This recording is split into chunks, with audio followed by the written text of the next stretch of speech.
Bonjour et bienvenue. On débriefe aujourd'hui la 13e rencontre du championnat opposant le RC Grasse au Sporting Club de Toulon. C'est Florian Camus, le gardien de but de Grasse, qui nous accompagne. Merci Flo d'accepter de façon matinale notre invitation. Merci Flo. Je vous en prie. Voilà, donc comme on te le disait en off, on débriefe le match. Donc si tu peux nous donner tes premières impressions, ta première analyse concernant ce match, ou comme je le disais un petit peu plus tôt en off, on se rend compte, si je me fie à ce que j'ai lu de votre DM sur Twitter, c'est que c'est grâce à votre abnégation et peut-être votre mental que vous parvenez à 10 contre 11 à marquer 2 buts face au Sporting pour ensuite l'emporter. Alors écoutez, tout d'abord forcément heureux par rapport à la victoire, surtout une victoire comme ça à 10 contre 11, chose pas facile. On n'a rien lâché. Oui, effectivement, comme tu dis, on a eu une solidarité exemplaire. On n'a rien lâché. On a été là les uns pour les autres. Et je pense que le collectif et la solidarité, c'est ça qui nous a permis de finir avec les 3 points. Toi, Manu, qui était présent donc à la rencontre, tu étais notre envoyé spécial.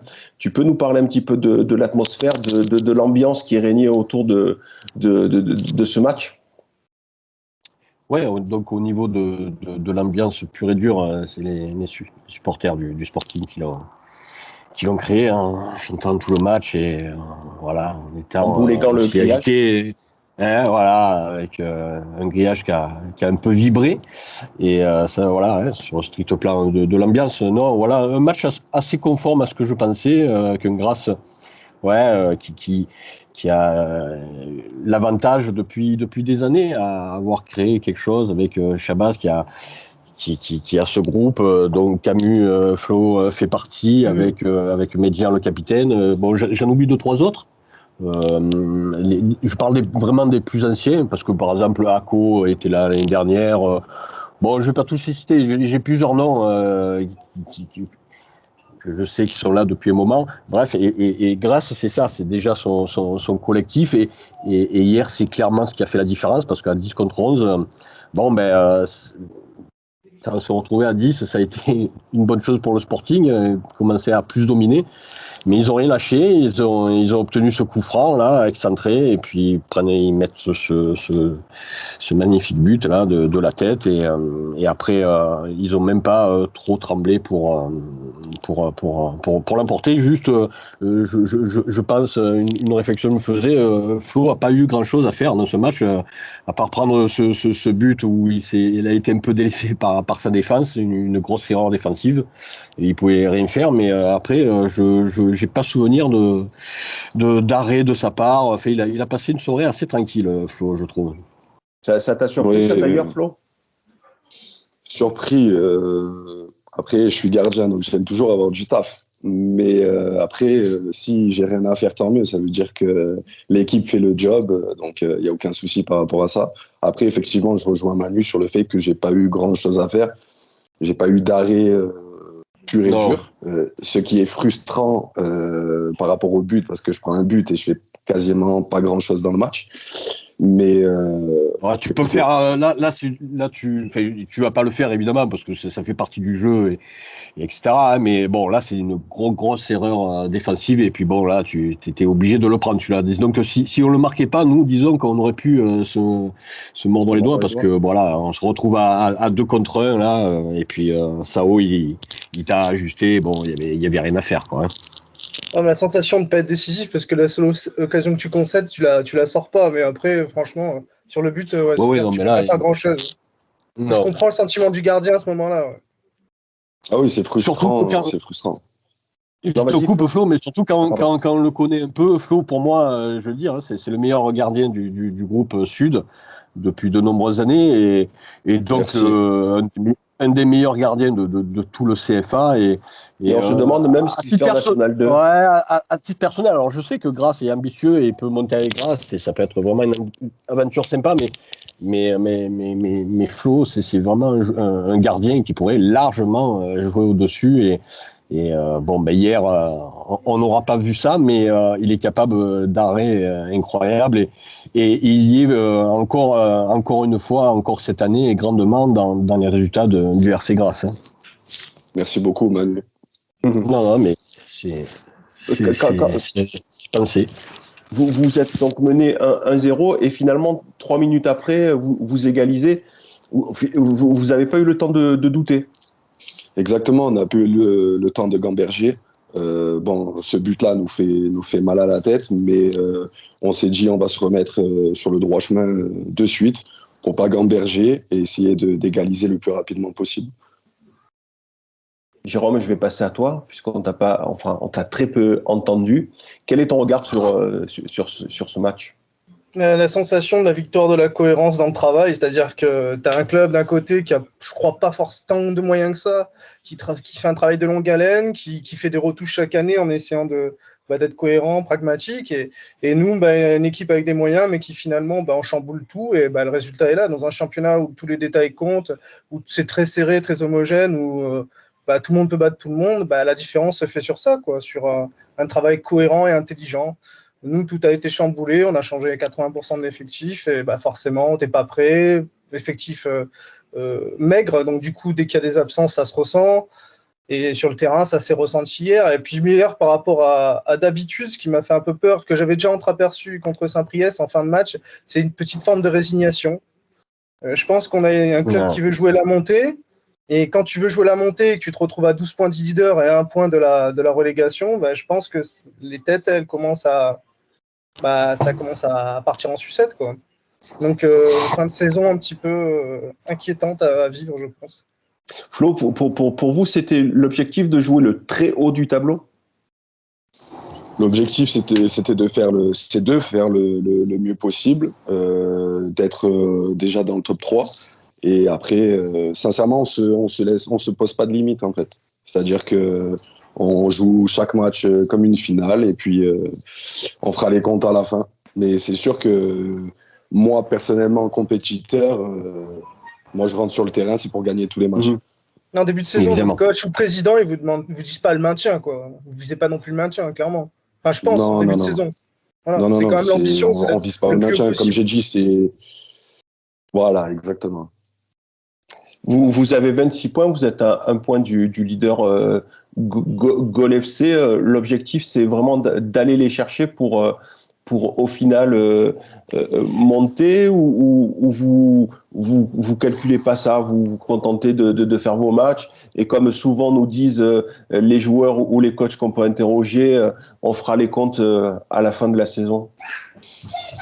Sincèrement, moi, comme je vous ai dit, on est tous des compétiteurs dans le groupe. Je pense qu'on a tous un seul et même objectif, ce qui est normal parce que quand tu es compétiteur, tu veux faire au maximum et tu veux le mieux. Donc, vous dire qu'on joue le maintien ou on joue les 3 à 5 premières places, ça serait vous mentir. Parce que nous, on a un objectif, on veut l'atteindre. Donc, c'est sûr que oui, comme tout compétiteur, on veut le meilleur, donc on veut la première place. Après, on n'est pas là à s'entêter à chaque match, à dire il faut gagner absolument, absolument, absolument pour avoir la première place, etc. On fait notre petit bonhomme de chemin.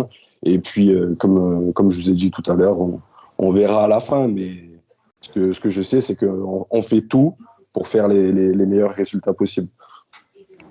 Quand tu vois la position de Toulon, tu es un peu surpris de pas voir cette équipe toulonnaise qui a coutume de tout le temps jouer le haut du tableau, se retrouver aujourd'hui dans le ventre très très mou du classement. Oui, effectivement. Moi, ça fait 7 ans que je suis à Grasse et ça va faire 5 ans que je joue contre Toulon quasiment chaque année, mis à part l'année où ils étaient en national. Ils ont quasiment joué le haut de tableau sur chaque saison. C'est un gros club avec de grosses ambitions, de gros budgets. Donc, oui, effectivement, je suis un peu surpris de leur position. Après, je vous cache pas que dans le football, malheureusement, c'est pas une science exacte. Et il peut y avoir un peu des trous dans une saison. Donc, c'est surprenant et non surprenant. Ça dépend de quel point de vue on le prend. Ouais. En tout cas, du côté des supporters, je constate, à la lecture des réseaux sociaux ou dans le cadre d'échanges que tout le monde est partagé entre colère, résignation, voire indifférence. Et ça, c'est pour des supporters historiques, dans le sens où ça fait très longtemps qu'on soutient le Sporting avec Manu et Jérôme. Moi, c'est quelque chose qui me fait mal. Enfin, ce qui me fait le plus mal, c'est l'indifférence qui semble de plus en plus être un sentiment prégnant. Petite parenthèse faite. Manu, je te laisse la parole. Ouais, dans cette histoire, il y a rien de surprenant. Rien de surprenant. On est à notre place et moi, depuis le début, je le dis.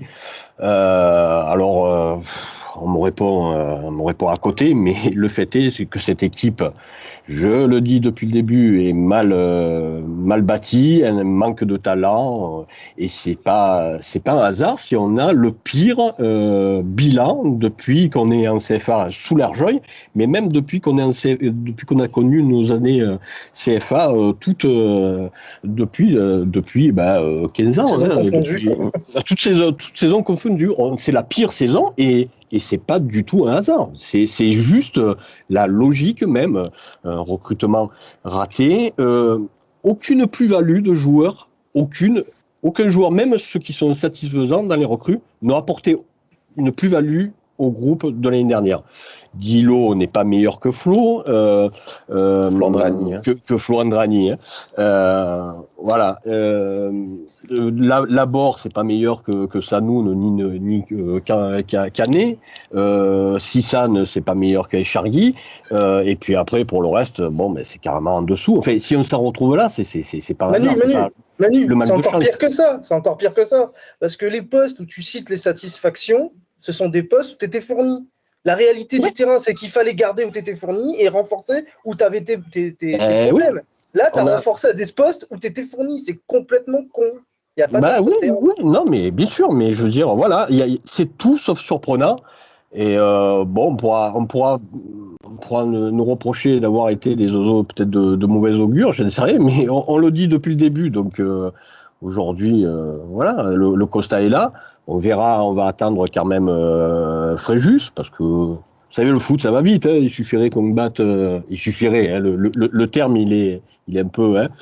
Il est un peu facile, mais voilà, qu'on batte Fréjus et de suite, ça donnerait du baume au cœur. Tout ne serait pas résolu, mais ça donnerait du baume au cœur pour la suite. Donc on va encore un petit peu attendre, mais malgré tout, les difficultés sont là. Quand on voit hier, moi je vois une équipe qui est paumée, qui a à peu près de bonnes intentions, voilà, qui essayent de faire au mieux, mais on voit qu'ils n'ont pas la solidarité, vraiment, c'est pas une équipe comme Grasse l'est, et puis il manque du talent, voilà.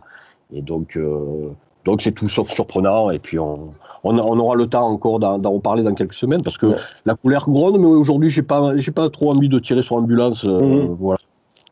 Bien sûr. Le match contre Saint-Priest, ça fait très mal.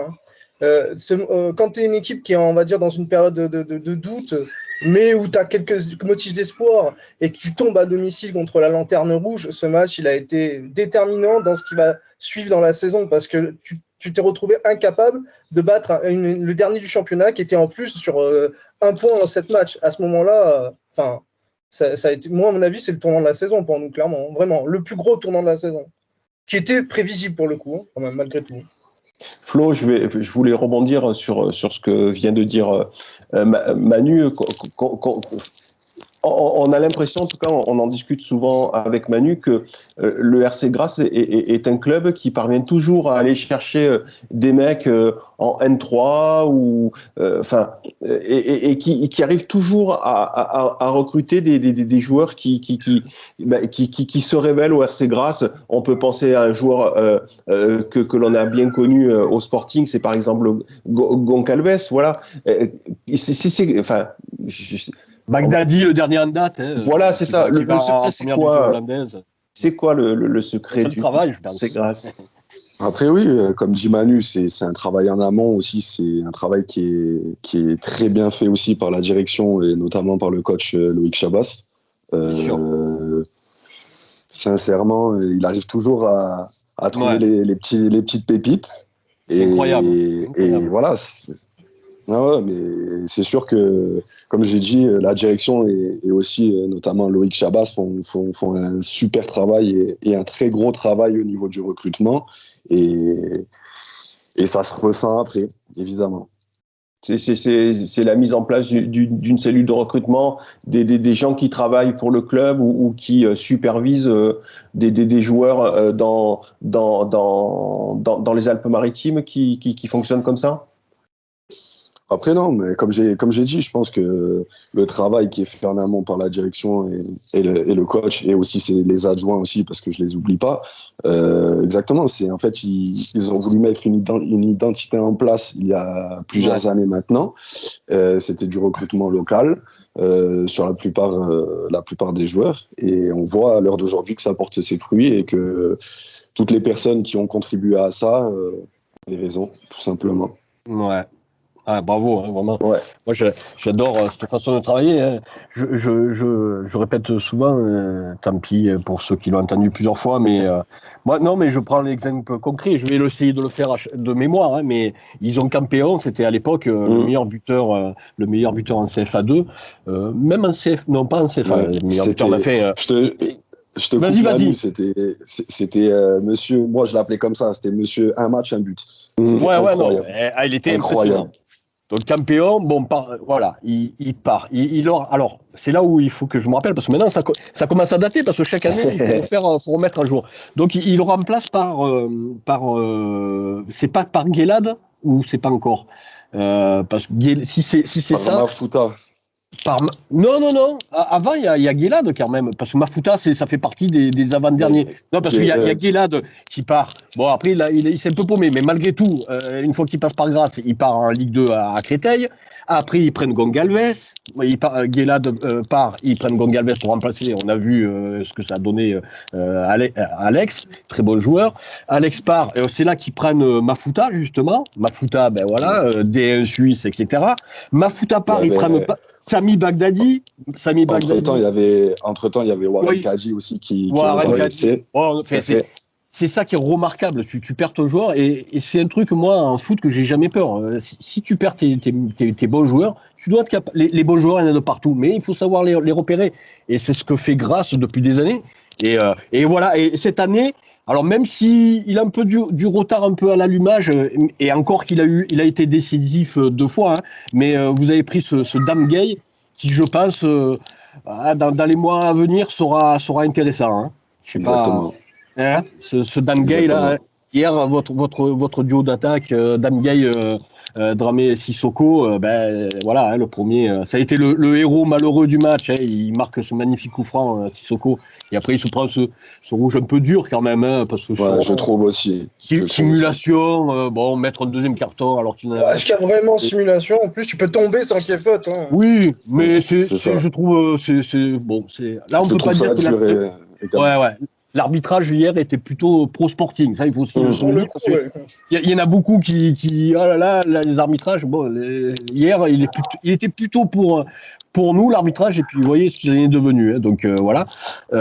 Mais voilà, tout ça pour dire que ça bosse bien de ce côté de Grasse, et puis voilà, on voit tout nous ce qui reste à faire, et moi je suis assez j'ai de gros doutes pour pouvoir rebondir, parce que ça veut dire qu'il faut changer tout le disque dur, nous.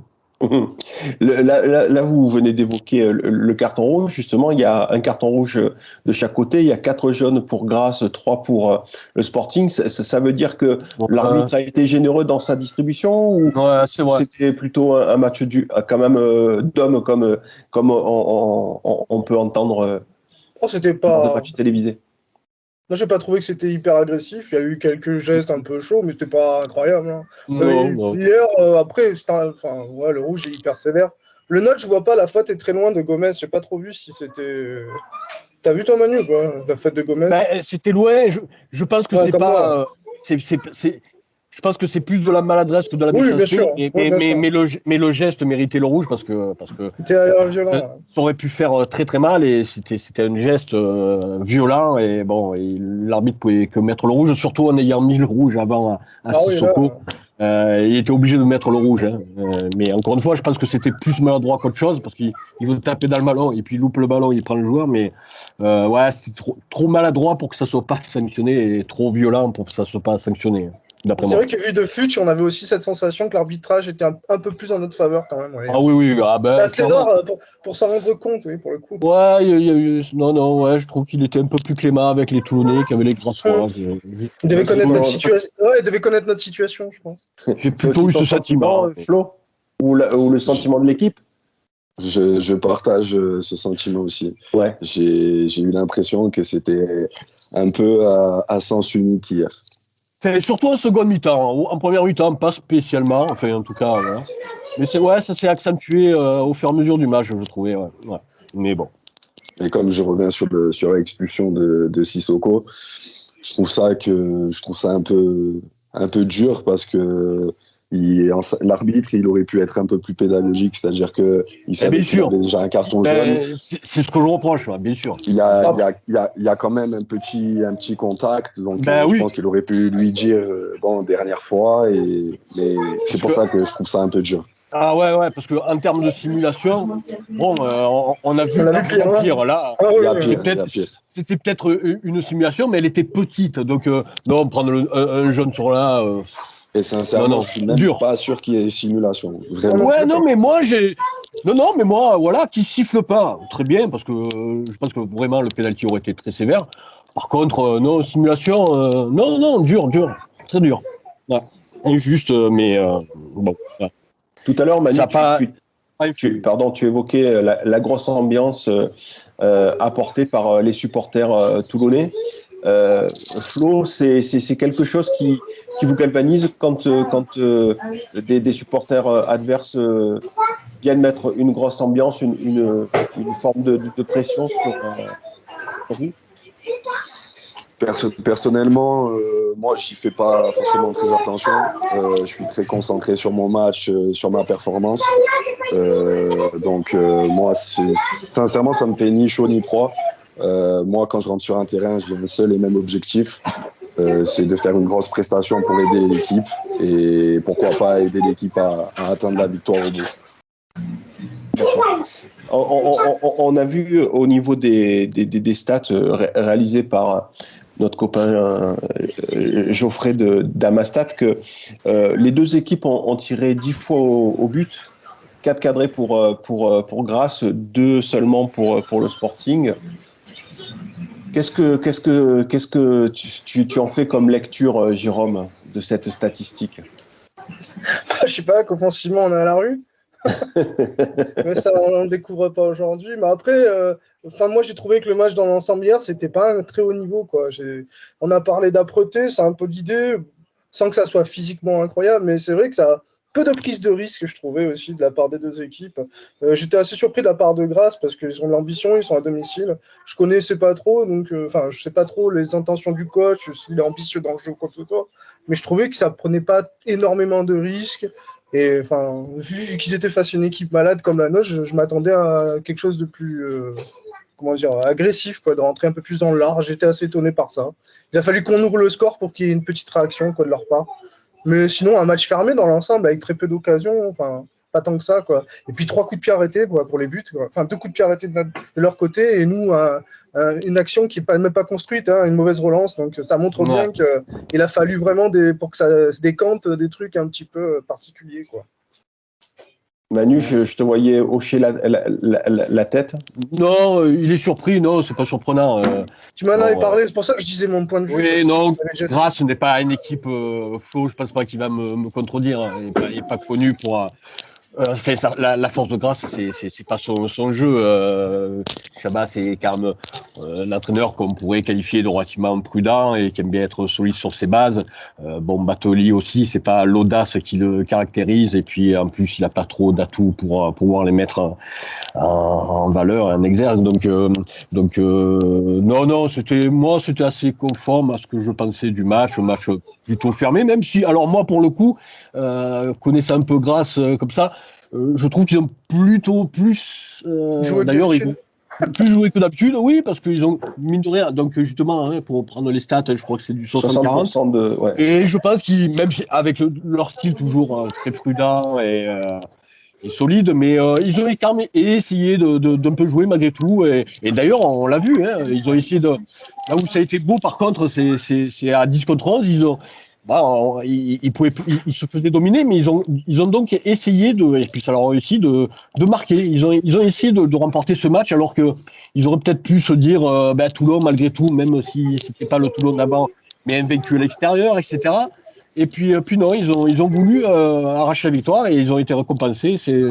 Là, en ça, je sais pas si ça m'a surpris, parce que ça aussi, quand tu as une équipe, quand tu as des joueurs qui se connaissent, etc., c'est aussi, voilà, tu as ce type de qualité et d'avantage à pouvoir faire ce genre de choses. Mais non, ça, par contre, ça a été presque une petite surprise malgré tout qu'ils puissent avoir cette volonté d'aller encore vers l'avant à 10 contre 11 pour prendre les 3 points. Ouais. Ouais, l'image du match aussi, c'est la comparaison entre les deux coups francs, quoi. Le coup franc qui met de 30 mètres et le nous qu'on a à 20 mètres qui en met 3 mètres au-dessus, tu vois. C'est un peu l'image du match, quoi. L'efficacité et puis sur le peu d'occasions qu'il y a eu, quoi. On en est là. Hein. De toute façon, on sait que nous, notre bas blesse au niveau de l'attaque. Hier, on prend 2 buts, certes, mais quand tu fais pas mal à l'adversaire, il finit par te faire mal, quoi. Alors, c'est votre force, ça, Flo, de jamais vous avouer vaincu et est-ce que finalement le carton rouge que vous prenez, c'est pas quelque chose qui vous donne peut-être encore plus de force ou de courage pour aller tenter un supplément d'âme pour aller chercher cette victoire? Alors un supplément d'âme, je sais pas, parce que sincèrement, je vous cache pas que j'aurais préféré qu'on reste à 11 contre 11, forcément. Mais oui, je te rejoins sur le fait que on n'a rien lâché jusqu'au bout. Les choix du coach au niveau du coaching ont été bons et ont été payants. De faire rentrer un attaquant à la place d'un défenseur. Effectivement, on n'a rien lâché jusqu'au bout. On voulait être très solide défensivement à 10 contre 11 pour concéder un minimum d'occasions. Et pourquoi pas, après, en contre, pouvoir planter un deuxième but et aller chercher cette victoire qui nous fait énormément de bien. Surtout après un match à Lyon il y a 2 semaines qui a été très frustrant, parce qu'on a eu, sans vous mentir, je pense qu'on a eu 70% de possession de balle. On a fait le jeu tout le match, on s'est créé énormément d'occasions et malheureusement on n'a pas pu repartir avec la victoire ou au minimum avec un match. Tout à fait, ouais. Puisque vous restiez sur cette fameuse défaite à Lyon. Il reste 2 minutes, messieurs.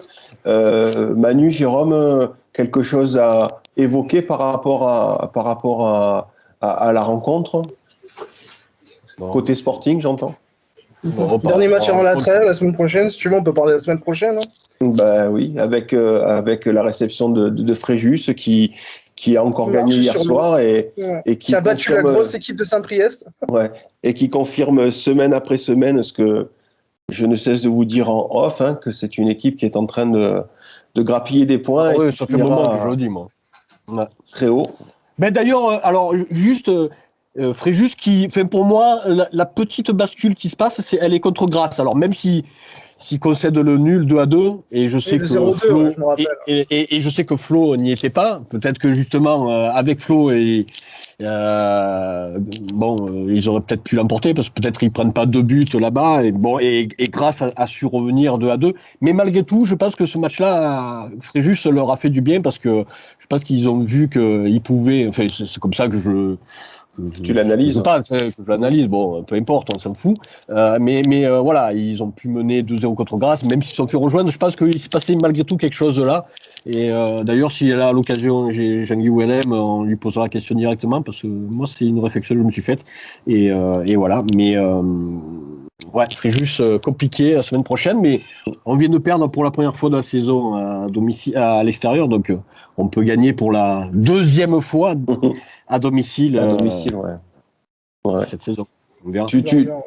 Juste pour conclure, Flo, si tu pouvais nous faire quelques constats ou par rapport à ce que tes coéquipiers ont vécu à travers ce match face à Fréjus, je ne vais pas dire un conseil, mais en tout cas, peut-être un constat quant à leur qualité ou je ne sais pas, une individualité à surveiller.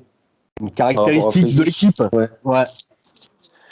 Écoutez, moi j'étais sur le banc parce que je revenais de blessure.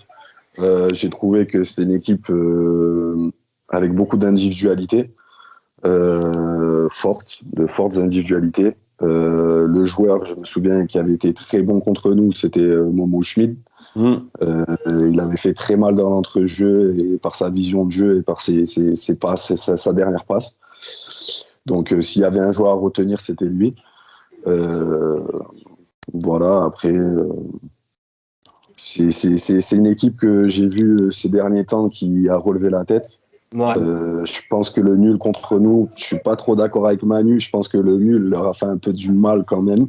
Parce mais ils sortaient quand tu le contextualises, je veux dire. 3 défaites, ils ont en 4 matchs avant le match nul. Voilà, ils étaient vraiment dans une série super négative et malgré tout, ça a été dur, hein, mais ils avaient amorcé quelque chose, même si la finalité n'était pas complètement positive. Mais ce match contre vous, ils mettent 2 buts, ça n'était pas arrivé forcément, et ils ont failli vous battre. Et je pense que ce failli, je pense que c'était un peu le même genre de nul que nous, la défaite à Gaulle l'année dernière. C'est-à-dire, c'est des genres de résultats qui vous laissent ce sentiment mitigé, mais peut-être que la manière était pas mal, je pense. Hein. Oui, bien sûr.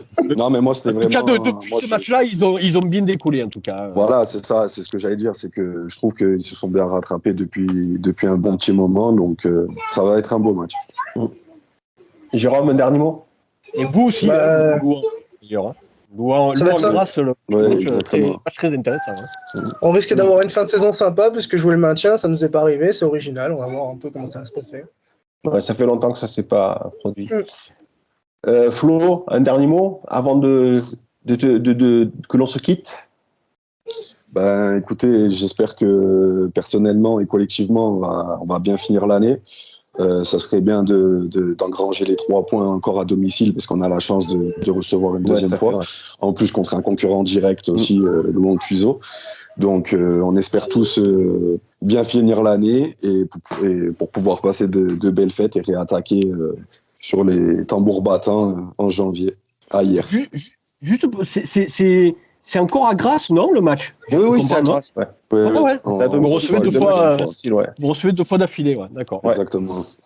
Et nous, après, c'est nous qu'on ira à Louan l'année prochaine au premier match. Ouais. Bien, écoutez, avant de conclure cette émission, je voulais avoir encore une pensée pour notre pote Ludo, qui nous a quittés il y a quelques jours. Donc, c'est pas grand-chose, mais je voulais lui dédier cette émission, parce que c'est quelqu'un qui a été un des premiers supporters à participer à ces débriefs à vif. Donc, on pense bien à lui et à sa famille. Je remercie toutes celles et ceux qui nous ont suivis. Flo, encore merci. Et puis, je vous souhaite le meilleur, hein, forcément, tout comme je souhaite que le Sporting ne se fasse pas trop peur la semaine prochaine, dans 15 jours. Pardon. Non, la semaine prochaine. Ça, oui, le 11, tout à fait. Merci et à très bientôt. Merci beaucoup.